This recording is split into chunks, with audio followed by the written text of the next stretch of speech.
सभी को नमस्कार। कैरियर फर्स्ट चैनल पर आप सबका स्वागत है। आज का डिक्टेशन लिखने के लिए तैयार हैं। Ready, start.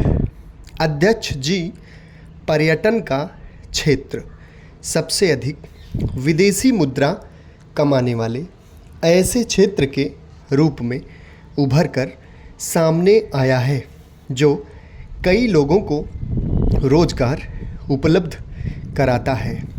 सरकार ने राज्य सरकारों के सहयोग से पर्यटन के विकास को बढ़ाने के लिए जोरदार प्रयास किए हैं।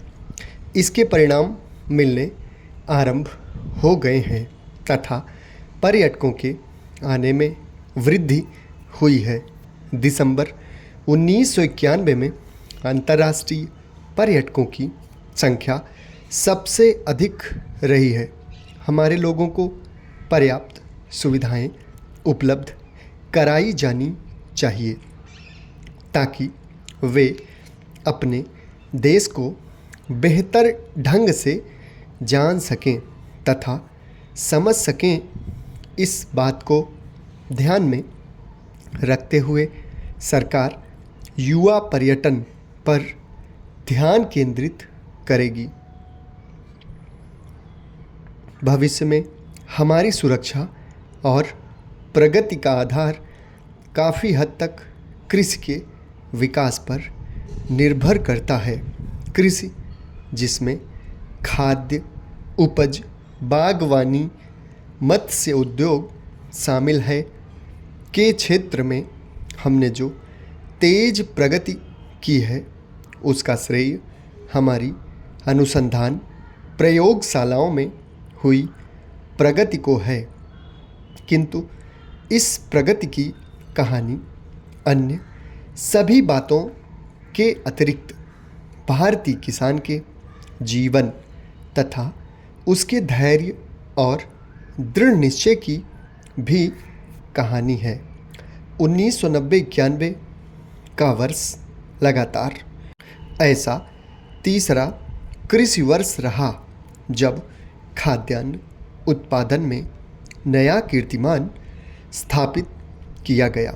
वर्ष 1991-92 के दौरान दक्षिण पश्चिमी मानसून का रुख अल्पकालिक और स्थानिक स्वरूप का रहा है, जिसके कारण उत्पादन में कुछ गिरावट आने की आशंका है।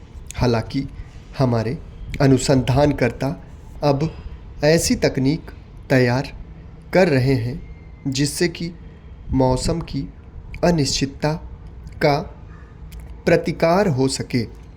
वर्षा सिंचित क्षेत्रों में भूमि सुधार और उत्पादकता में वृद्धि के लिए आगे और अधिक प्रयास करने होंगे, क्योंकि भारत की कृषि का 70% भाग वर्षा के जल से सिंचित खेती पर आधारित है। मेरी सरकार ने फसल के उन्नत तरीकों, मिट्टी के कटाव को रोकने तथा स्थानीय नमी को सुरक्षित रखने जैसे उपायों के माध्यम से वर्षा सिंचित भूमि उत्पादन क्षमता में वृद्धि के लिए पहले ही बहुत से कार्यक्रम शुरू किए हैं।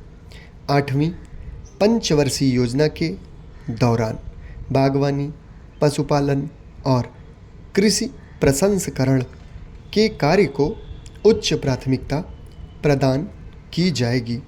पशुपालन के क्षेत्र में सहकारी और अनुसंधान प्रयासों को और तेज किया जाएगा।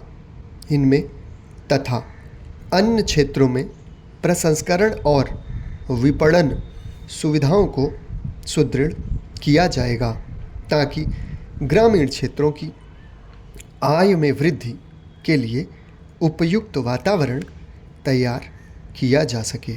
तिलहनों, दालों और अनाजों की उत्पादकता बढ़ाने और विशेष रूप से ग्रामीण क्षेत्रों में आय और रोजगार उत्पन्न करने और कृषि के विविधीकरण के लिए अनुसंधान पर बल दिया जाएगा। समाप्त। धन्यवाद।